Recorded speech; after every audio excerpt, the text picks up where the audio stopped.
Ito yung dream house na ipinapagawa namin na ngayon hindi na namin makontak yung construction company na to. Magandang gabi po, ako po si Von Ordona, YouTube content creator po dito sa Pilipinas, 25 years old. Nagpapagawa po kami ng dream house namin doon sa may Talisay, Batangas, sa ML Builders. At ngayon, nandito kami sa ospital, tapos biglang lumabas tong balita sa lahat ng mga kliyente nitong ML Builders ng construction company na bigla na lang siyang nawala. Andito kami sa ospital dahil nanganak si Carlene, tapos sobrang busy namin. Hindi ko akalain na ako rin, hindi ko na siya makontak. Pagkasabi sa akin ng isang niyang kliyente na, Von, tulungan mo naman kami kasi hindi na namin makontak si Engineer Mike. Ngayon, sinubukan ko rin siyang kontakin pero cannot be reached na siya. Ang sabi ng isa niyang kliyente, umalis po sila ng biglaan, saying na lilipat daw sila ng office. They trashed our place and left us with outstanding balance. To be honest, I don't think they want to be found. Yan yung sabi ng pinag-iistihan nitong ni Engineer Mike.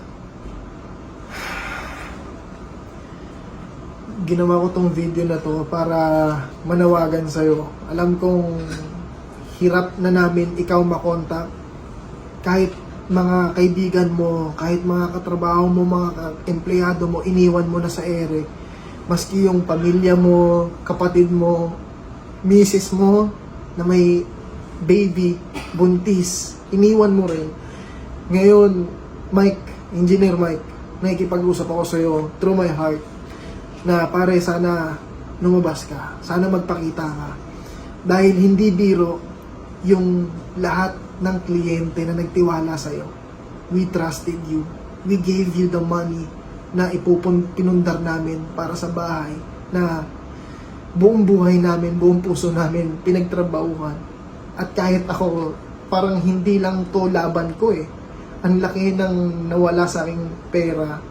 8 million pesos yung ibinigay, pinagkatiwala ko sa iyo to start the construction ng dream house namin ni Carlene.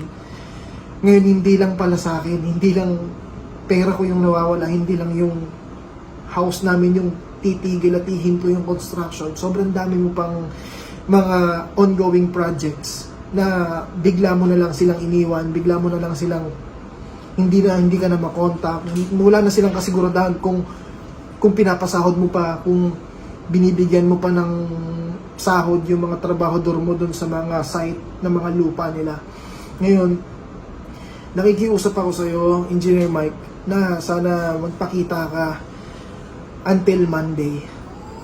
Nananawagan ako na sa lahat ng mga nakakilala, sa lahat ng kasama ngayon ni Mike, kung sino man yung kasama ngayon, nakikiusap ako na sana sabihin nyo kay Engineer Mike na huwag nang palakihin to dahil sobrang daming umaasa at gusto ng sagot ng mga kliyente mo. We want answered questions na kailangan mong sagutin at hindi mo dapat to tatakbuhan dahil napakalaking pera nung kada project na hawak mo ngayon.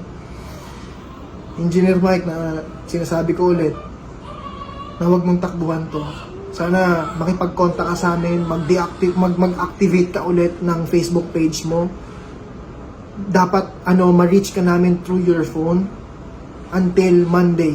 Kapag hindi ka sa amin nakipag-coordinate until Monday, we will create move-in actions na hindi mo magugustuhan.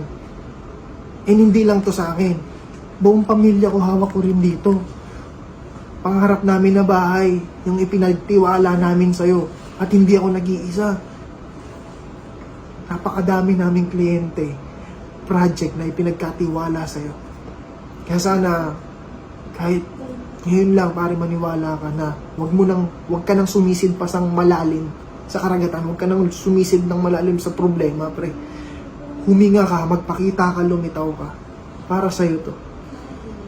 Nananawagan ulit ako sa'yo, Engineer Mike, at sa lahat ng mga tao, awareness sa lahat to, na kung meron kayong ongoing na mga transactions with Engineer Mike, that is the guy.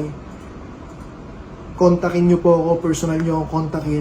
gumawa po kami ng group chat. Lahat ng mga tao na umasa at naniwala sa tao na to, na ngayon, iniwan niya na lang kami sa ere, hindi namin alam. Maski ako na lululungkot ako sa decision making ko, sa totoo lang, kasi pinagkatiwala ko sa yung bahay, na pangarap namin, na pinundar namin ng ilang taon na ako nagtrabaho for this. Hindi lang ako nag-iisa, dami namin nagtrabaho para mapundar yung bahay na gusto namin ipagawa. Gamit yung construction company mo, akala namin kaya mo. Now, pagkaanin mo to, bro. Solve this problem, harapin mo to, face this problem, brother. Sana makakaasa ako na magkikita tayo this Monday, makaka-receive ako ng tawag sa'yo, sa pamilya mo, sa mga kapatid mo na kawawa yung kapatid mo umiiyak dahil wala silang kaalam-alam na iniwan mo na sila sa ere. Kahit yung kanang kamay mo na engineer din, na mga employees mo, iniwan mo na rin sa ere. Mag-isip-isip ka. Sana mabalikan mo ako by this weekend. Makipag-usap ka sa amin, makipag-ugnayan ka sa amin para hindi na lumaki to.